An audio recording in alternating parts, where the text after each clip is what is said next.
सहना भवतु सहनौ भुनक्तु सह वीर्यं करवावहै तेजस्विनावधीतमस्तु मा विद्विषावहैः ॐ शान्ति शान्ति शान्तिः हरि ओम Shri Gurubhyo Namaha Hari Om. And I'm going to do this prayer, Shanti part of Taittriya.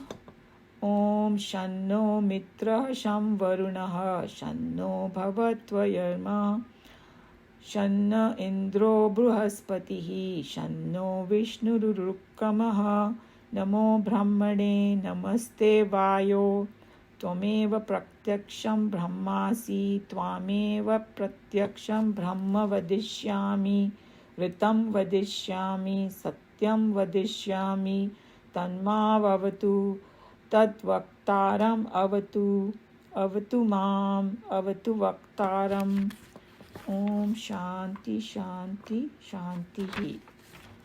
So here we are on this section 3 where first, before that, what we did was that how the pronunciation and all was very important and all that, and we saw on detail Swamiji's commentary, and we got some glimpse of how, so many aspects of pronunciation are there, and that's why over the thousands and thousands of years, the Sanskrit pronunciation is the same, it's uniform, and it gives the correct meaning, which is very important to understand these Shastras. So we did all that. Now in this verse that we are going to read, Swamiji's commentary, what is happening first, the student is, he's praying again that may both the teacher and disciple have the glory and effulgence born out of this study, of this scriptural study. We benefit so much, our life becomes luminous.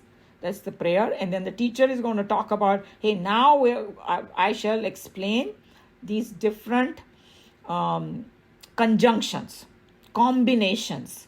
And this, the main idea behind the combination was that because the Sanskrit students knew about the sandhi, that taking two words and joining them together, taking the same idea of that conjunction, there is expanding their knowledge and a means to meditate, and like Anilji has said, give some symbols so that they can lift their minds and they can integrate their mind.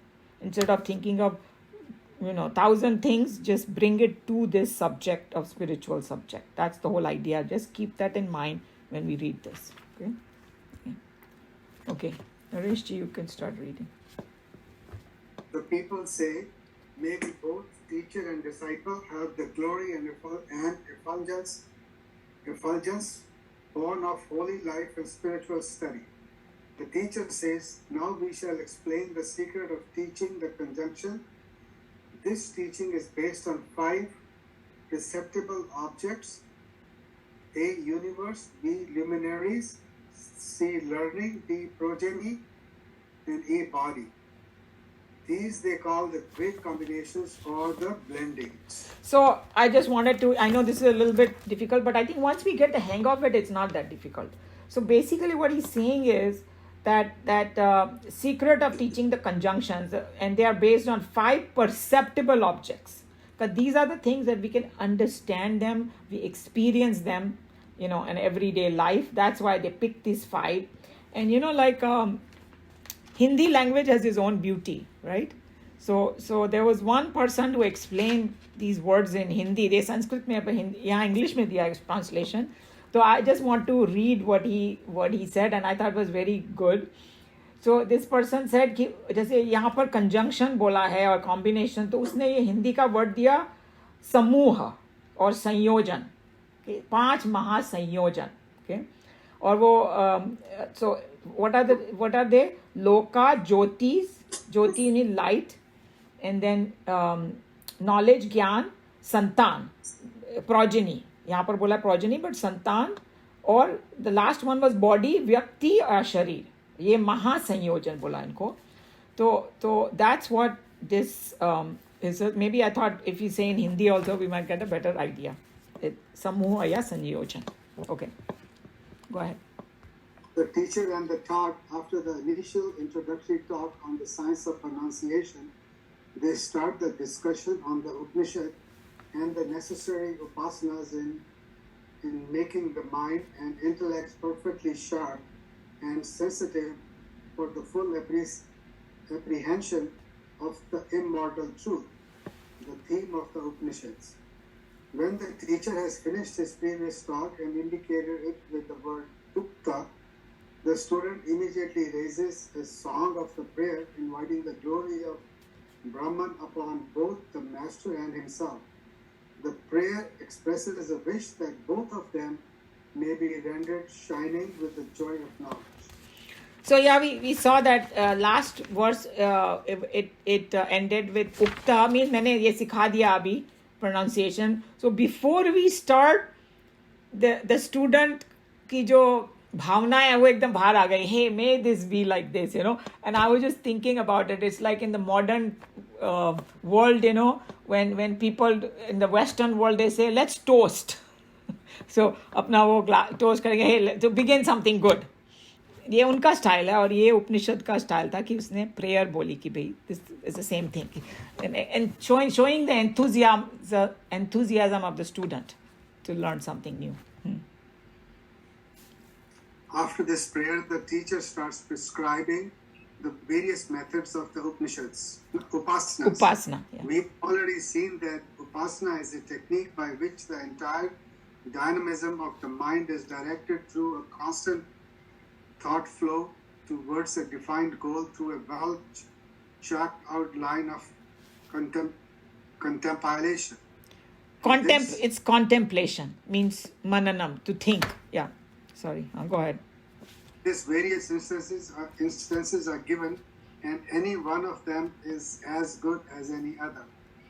Different types are given to suit perhaps different entities, or maybe in his juvenile enthusiasm, a young boy's growing mind may get easily tired of one given method and may thirst to ramble into some novel methods of employing his searching mental dynamism. Therefore, it is perfectly justified if the Rishi gives a dozen different methods of meditation.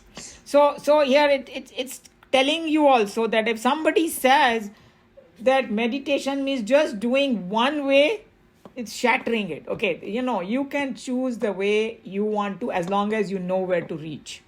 It's like, okay, I want to go from here to New York, whether I take a bullock cart or I take a Ferrari or I take a Tesla, it will take me there if I'm going in the right direction. Some may take longer, some may, and so it depends. So that's why even in this one verse, he gave 5 different things. You can do one only, you can do one today, one tomorrow, you can mix and match. Whatever you want to do is justified because people are different and they will do different ways. So that's what giving you so much freedom, so much, because like somebody was saying that when you go to buffet, not everybody will take everything. You just pick and choose what you like. So Bhagavad Gita and all our Upanishads are like that. It's a buffet. You pick what you want to, but you will get the nutrition. In the early stages, no student can attempt meditating upon a formless, nameless, attributeless truth which is at once omniscient, omnipotent, and infinite. As an elementary training, the mind needs some ideal or idea to fix its attention on and plow out all possibilities from it, in and around the central theme. Thus, in all upasana, the technique is to tie down the mind to a central idea, pivot, allowing the mind a limited movement, but with the full freedom to roam at will within those prescribed limitations. This scheme is well illustrated in the freedom of a cow on a pasture land where fixed to a peg with long rope. So it's what a beautiful analogy it gave. It's a mind is किसको analogy है कि भाई काव को एकदम से छोड़ दो तो वो पता नहीं कहाँ पहुँच जाएगी चरते चरते चरते. तो हमारा माइंड भी वो चरते चरते पता नहीं कहाँ पहुँच जाएगा. तो उसको ना एक खूटे से बांध दिया और उसको फिर भी freedom दिया कि within this whatever radius or you can go circumference, you can go around. So limit कर दिया जो because student से बात कर रहे हैं ना ये अभी तो this is the beginning of the Upanishad. So that's why it's giving him the technique कि mind is all scattered everywhere, उसको इधर लेके आओ और इसमें ही रहो. That's what it's telling you. एकदम भी नहीं बांध दिया और एकदम भी free नहीं छोड़ा, limited freedom दिया उसको. So that's what this whole technique is. Rama, Krishna, Shiva are deities fashioned out for this purpose in the Puranas, so that the devotees will have some tangible divine personality upon whom they can fix the infinite qualities of truth and have their elementary training in meditation. When the object or the support is thus a tangible and almost pulsating divine personality, the upasana becomes an emotional extravaganza and a love gate in the garden of prema and bhakti. But in the days of Vedas, the Puranika deities were not available. Vyasa, the author of Puranas, belongs to a much later date. So he's just talking about that, in the whatever Satyuga, ancient time and all, they didn't have this Purana, they didn't have all these deities that we have now. We have a lot more thing to hang on to now. Well, that's why we have Ishta Devata and all that. In those days, they didn't have all that. They just had the forces of nature. And then they had to, the teacher had to teach them from that. That's why they took even as simple thing as a language. And uska sandhi koi substratum बना दिया उन्होंने कि okay पहले संधि समझ में आ गई अब दूसरी बड़ी संधियों को समझो आप वही हो गया ना ये कि भाई ये संधि है इसका प्रिंसिपल ये है मगर यूनिवर्स में कितनी सारी संधियां हैं उसको देखो तुम अभी so that's what it is. After planting a stone or a wooden cross, the devotee superimposes upon it the Shiva Tattva or the Christ idea and meditates upon the Lord of his heart through this symbol. So too, the Vedika Rishi had to supply a substratum tangible and known to the students before he could make them superimpose upon the provided symbol. The idea of a vaster and an ampler truth, once the technique is understood, all upasanas prescribed in the Vedika lore become amply self-evident. So we have discussed this, that upasana, some kind of sadhana, it is just principles. Swamiji is explaining so beautifully that you are just taking some symbol and then you're superimposing a bigger idea on it. And then, this actually happened last Sunday when we went to the mandir. Sometime we go in the evening, Hare Krishna mandir. And there was some young American was sitting and he must have recently come to the temple. I saw him even last week. He was there. He was looking at all the pictures with a lot of intensity. And this time I saw him that he would look at that Radha Krishna ki murti. He was looking at it. It's very beautifully. Every time is beautiful. Last week बहुत ही सुंदर था. लाल रंग से उन्होंने सब किया हुआ था. और वो ना बार-बार ऐसे कर रहा था. Because ये Christian था ना, तो उसको ना devotion आ रहा था. पर उसका he was so programmed. It was like a cute thing, because you could just see the devotion on his face, but he was so programmed to do this. But in his heart, that doing that was like connecting to God. See what I'm saying? I saw that. That's exactly what he's saying over here, that you're taking something, some symbol. And वैसे cross को देखो तो just two wooden pieces ही है. मगर किसी को भी cross दिखाओ Christian को तो इतनी भक्ति जागती है उनमें. Because they think of Christ. Same way कोई मुरली दिखा दे हमको तो हमको कहते हैं कृष्ण भगवान आ गए बस. या कोई मोर पंख दिखा देते हैं हम लोग को. So that's what he's talking about. They're taking a simple thing but superimposing a bigger idea. That's what in this verse they're trying to do with their students. As students of Sanskrit, repeating daily Sanskrit statements and stanzas, they were familiar with the conjunction of the syllables and joining of words. When two words are joined together, that compound word in Sanskrit invariably indicates a point of conjunction very clearly to the students who are literates in the language. During their chanting and in those days in their mutual conversations too, they had been joining convenient words together and disjoining them when it suited their purpose. So they had a very clear idea of the construction of the compound word. Therefore, the teacher intelligently took up a compound word and its structure as a substratum for his students to superimpose certain prescribed ideas so that they could meditate upon them.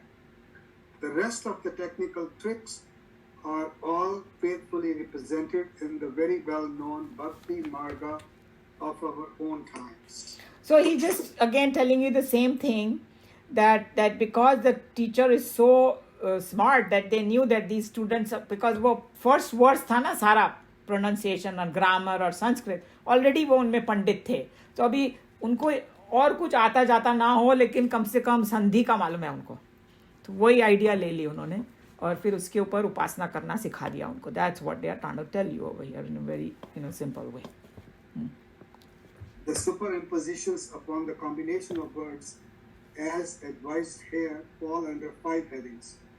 They represent the 5 different fields of independent thinking superimposed upon the limbs of the compound words. For example, let's take a compound word like Maheshwara, which is a word having its limbs an adjective and a noun, Maha and Ishvara. The first word Maha is called the prior, and the Ishvara that follows is called the posterior. The posterior sound A, with which the word Maha ends, when it joins with the I of the posterior word Ishvara, together they become AE, sound in conjunction. This is clear from the combination, which is to serve as the substratum for the student's superimposition and upasana. So combination of words that, he gave a very simple one, Maha Ishwar. तो Maha का A ले लिया और ईश्वर का E ले लिया, because, and then he said that कि वो उन दोनों को संस्कृत में words हैं पूर्व और उत्तर. पूर्व means पहला, उत्तर means जो बाद में आता है. Same way तो इंग्लिश में उन्होंने बोल दिया कि prior and posterior. Okay, so इसमें महा ईश्वर में महा is prior and Ishwar is posterior, and then so महा का आ और ईश्वर का ई आ और ई को मिलाया तो ए हो गया, इसीलिए वो महेश्वर हो गया. ऐसे तो पॉइंट ऑफ कंजंक्शन इज जहाँ पर वो दो मिलते हैं उसको बोला है. सो अगर ये आइडिया अच्छे से समझ में आया वो जो जानते थे student, so now they're going to use the same idea to explain them the other things in the universe which are under 5 headings. And we saw that what those 5 headings were, the universe, luminaries, learning, progeny, and body. So that's what it is. I think that itna discussion ke baad everybody understood what he's trying to do, right? Over here. Any question or comment?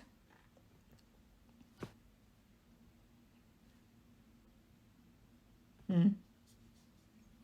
mean, I'm just so impressed that how they made students focus. Yes. How they made them focused. There was nothing else to focus on. Exactly. So इसको ही पकड़ लिया. हमने कभी सोचा भी नहीं था ऐसा हो सकता है, मगर imagine इसको उपासना बना दिया उन्होंने. Absolutely. So I think that they say a good teacher is one which will change the method of teaching depending on the student. एक क्या बोलते हैं, छड़ी से सभी को नहीं हाँक सकते. और if you do that, उसमें काफी नुकसान होता है स्टूडेंट्स का. That's why we see that in the US, suddenly they will say, oh, this बच्चा is like ADD है इसमें, ये लेबल कर देंगे ADHD. और इंडिया में बोलेंगे अरे थोड़ा शैतान है, थोड़ा बदमाश है. There are some kids who just cannot sit because they are so intelligent and they are so curious. I'm seeing a 2-year-old grandson. He wants to go and explore everything. उसको बोलो कि एक जगह बैठ जा. What a disaster, right? So that's what it is, that according to your learning, if they teach them, somebody can shine. Anybody can shine if a good teacher is there and understands you and all that. So you are so right that in our Upanishads, if we didn't study this Taittriya, we won't even know that, it's such a rich thing that how he took the simplest thing like a sandhi and pura universe samjha diya usme, which is so impressive, Yeah, beautiful. Yeah. So, any other comment? Let's see, what's the time? Okay, we have, 10 minutes are there, so we can do the next verse, at least get started on it. Here is the verse. Next one. Adhati lokam prithvi purva rupam dhyo uttara rupam akashah sandhihi vayu sandhanam ityadhi lokam. So these are the words that, Sanskrit ke sandhi or sandhanam, and we will see what it means. So atha now. So itna sab samjhane ke baad, जब उन्होंने बोल दिया कि 5 categories, अब सुनो. Now क्या? अधिलोकम. When we are talking about the universe, उसमें क्या है? पृथ्वी, क्योंकि हमारे perspective से, हाँ? It's not like they are saying the Prithvi is some center of the universe. Nothing like that. But from our perspective, Prithvi, the earth, is Purva Rupam, is prior form. Dhyo. Now, dhyo, this word is a very loaded word. You cannot just say Akash like that, because a lot of things are in this word dhyo. So, यहाँ पर Swami ji ने word use किया firmament. So I went and looked at this word. Swami ji was a master of English language also. So it says the dictionary meaning was coming from other or the later part or subsequent expansion of the sky. The entire expansion is called this firmament. It's not just the sky from our perspective. Huh? Usko bol diya posterior form, uttar rupa. So, and then यहाँ पर word किया आकाशः. So now Akash is the one, it's अपने, from our perspective, when we look up, we cannot see beyond the atmosphere. Right? Whatever we are seeing, this blue color and all that, वो वायु की वजह से ही है, atmosphere की वजह से ही है. That's how it is. There's a lot of science behind what they are saying is. So यहाँ पर आकाश को सिर्फ वही दिखाया जो हमको दिखाई देता है. Okay? Not the whole antariksh, not the whole space. So this Akash is the sandhi. यहाँ पर join हुआ है. The firmament, the whole antariksh and the Prithvi is joined at the Akash, means this atmospheric level. It's just a joining. Because when we see the earth also, there is a thin, जैसे from the space they say it's a very thin layer. हम लोग को यहाँ पर काफी दिखाई देता है कि there is a lot of space, but actually it is, from the bigger perspective, it's a very thin layer. That's what connects us to this higher. So that's how we have to look at it. So that is, sandhi को बोला है junction. India में जो train में travel करते हैं उनको बराबर मालूम है ना, जंक्शन की, जंक्शन होता है कि जहाँ से दूसरे जगह जा सकते हैं. Right? Some other angle you can take and go. That's junction. You are going straight and now it's a junction. It takes you 2-3 different places. Because there's a connection there. That's why they call it. So, usko junction bola hai. Atmosphere is Vayu is the sandhanam, is what means of joining. So, Vayu is the one that joins us, because atmosphere is the one that joins us from this space and the earth. That's the connection. Iti, thus, adilokam. This is how you, adilokam is the universe. Dhyayate means to meditate. This is how you meditate on the universe. So universe को उन्होंने एक संधि के रूप में दर्शाया है. And here the Hindi में जो उन्होंने बोला ना, see, some people might enjoy this Hindi language, the translation में. लोकों के संयोजन में, लोक means universe. लोकों के संयोजन में पृथ्वी पहला आकार है, स्वर्ग बाद का आकार है, उसको स्वर्ग बोल दिया, the rest of the thing, okay, higher up.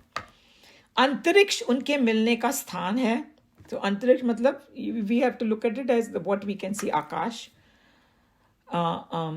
उनके मिलने का स्थान उनका संगम है. संगम बोला उसको word. We all understand the word संगम. और वायु उन्हें जोड़ने वाली कड़ी है. Would that be the horizon? Yeah, you can say horizon, but horizon is just one line. But when I look up, the whole atmosphere we can see, na?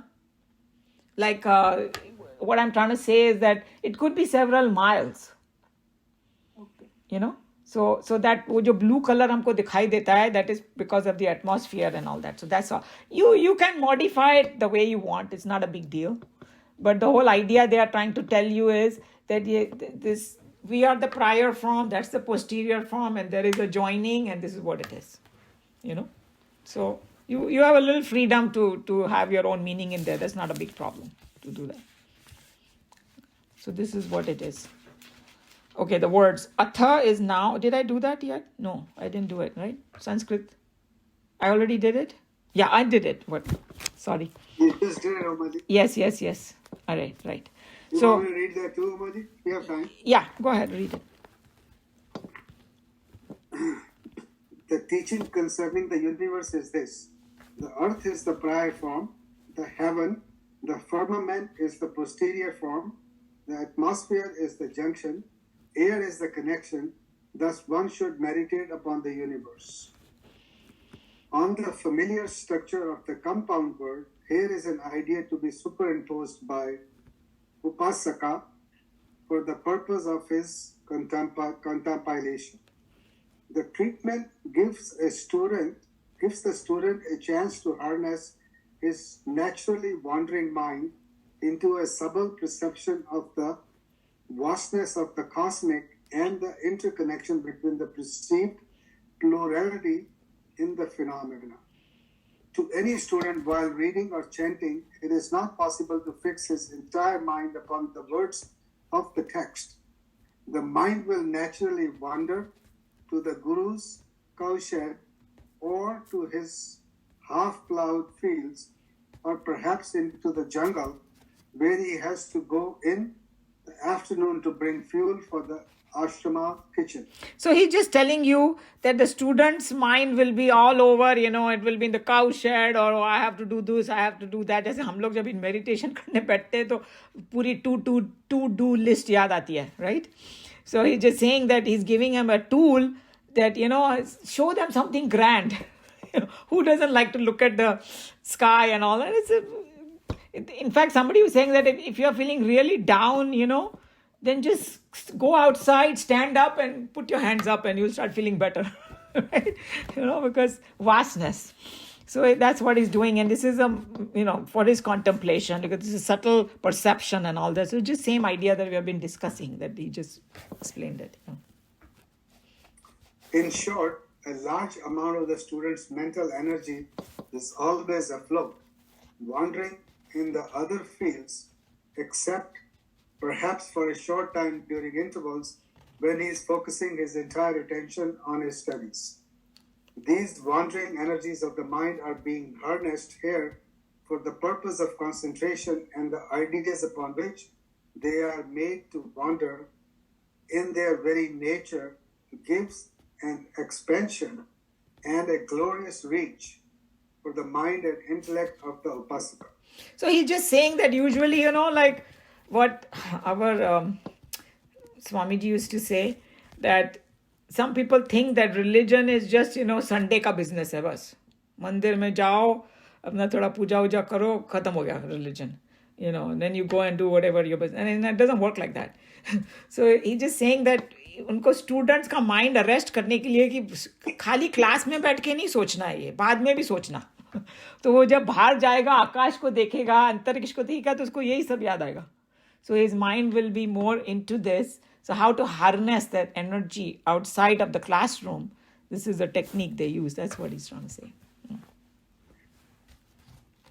From the cowshed to the skies, from the jungle to the wide expanse of the world, from the clothes that had not been washed to the endless concept of space, and from the unfinished plowing to the concept of atmospheric air, embracing at once the heaven and the earth into its ample bosom, is indeed a glorious avenue through which the disciple's mind is made to expand into a thrilling freedom and exuberance. So here Swami uses his own poetic language. You know, पहले तो ये उपनिषद ने काफी poetic language बोला, और फिर स्वामी जी ने और भी उसमें 4 चांद लगा दिया अपना पोएट्री डाल के. So that's what he saying, that उसका basically just trying to say that he has so many things in his mind, सबको उन्होंने एक साथ में बांध दिया, because this thing about earth and the space and all that, it encompasses everything, so just teaching him how to first step of meditation, can be this. You take from a very shattered mind into on one subject, the spiritual subject, and focus it on it. That's how we have to look at it. Any comment, question? Somebody wants to add anything to this technique? I think after hashing out that much, we understood, right, what they're trying to do, which was good. Because in the beginning, it's like, what are they trying to do? But now that everybody got the picture, what they're trying to do. Yeah. Okay, so in that case, I'll close here.